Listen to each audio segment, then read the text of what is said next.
Halo, assalamualaikum warahmatullahi wabarakatuh. Berjumpa lagi di channel Catatan Perawat.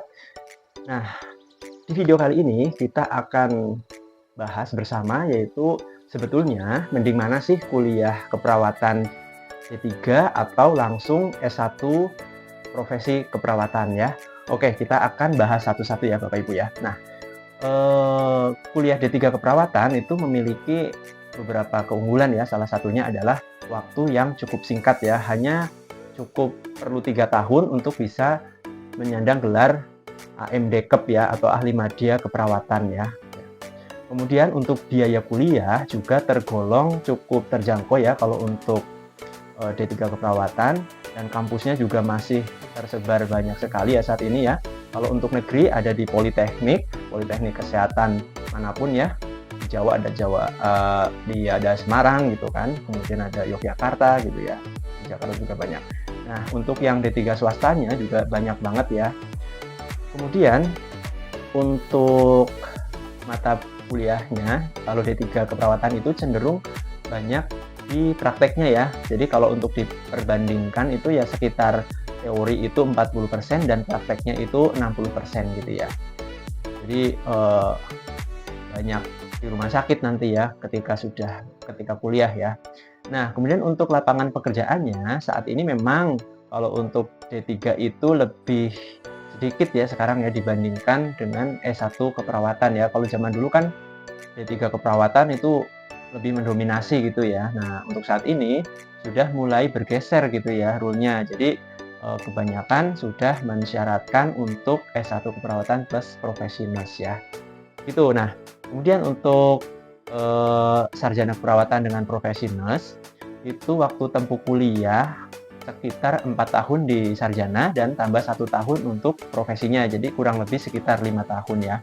Untuk biaya kuliah tentu lebih mahal ya, terutama nanti pada saat profesi gitu. Jadi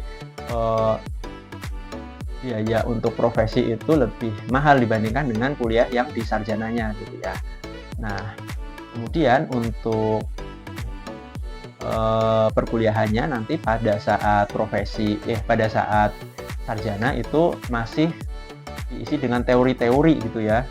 Kemudian untuk praktek hanya seringkali di laboratorium dan kalaupun di rumah sakit itu hanya observasi gitu ya.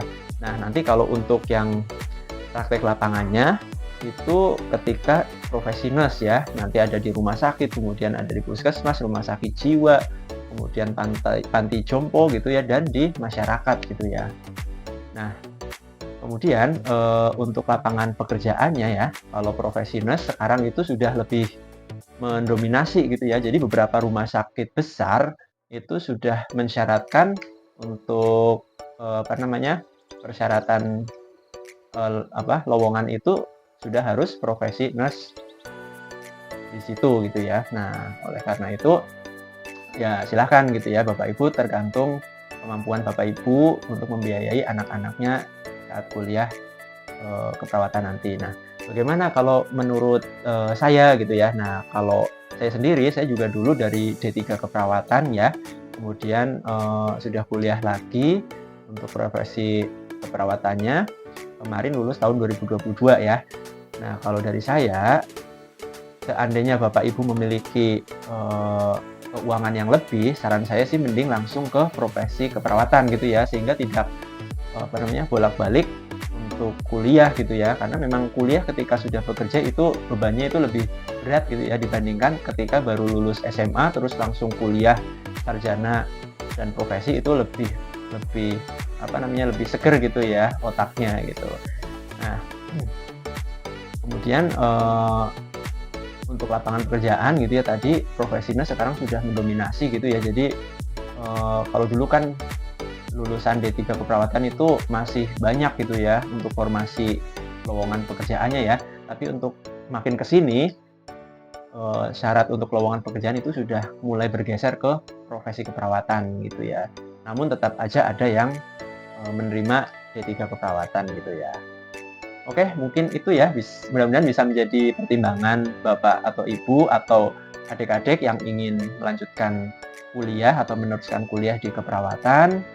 Pokoknya insya Allah masih terbuka ya lapangan pekerjaan untuk keperawatan dimanapun seluruh Indonesia ataupun bahkan di luar negeri masih banyak ya terbuka lebar ya.